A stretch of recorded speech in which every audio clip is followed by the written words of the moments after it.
Thank you for the opportunity. Kwa majina naitwa Mary.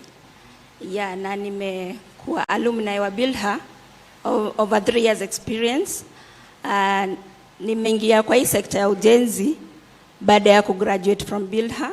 Nimefanya kazi tofauti mingi sana za site. Tumekuwa tukipitia a lot of challenges. Tumekuwa tukipitia sexual harassment, tumekuwa tukiwa discriminated na kuwa pia underrated. Na hivi karibuni tumeona vitu zimeanza kubadilika pole pole, na tumeona wanawake wengi wameanza kuingilia kwa hizi sekta. Tuko na engineers, tuko na architects, na kwa muhimu sana kwangu tuko na skilled artisan kama welders, painters, carpenters ambao wako ndani na tunafurahia sana. So mimi niruhusu kidogo ni wape jani yangu. Nilianza kazi ya kuandikwa kwa hizo sekta za ujenzi, nikafika mahali nikafungua my own workshop for a period of 1.5 years.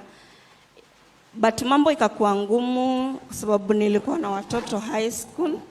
Nikaona inanirudisha nyuma kidogo kwa sababu watoto walikuwa wanafukuzwa shule nini, nikaopt kutafuta kazi. Nimefanya kazi kwa muda wa miezi 6. And in the period of 6 months, nilikuwa nafanya kama maintenance and repair officer.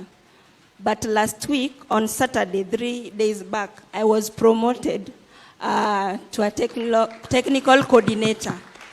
So, si rahisi, na try pia ku pass this information kwa wanawake wote ambao mko hapa. Si rahisi na si ati hatuwezi.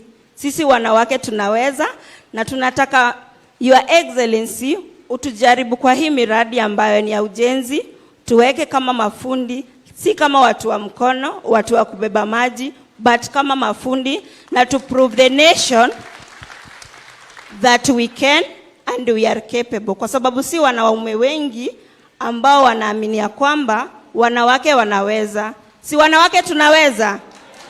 Asante. Asante sana Mary. So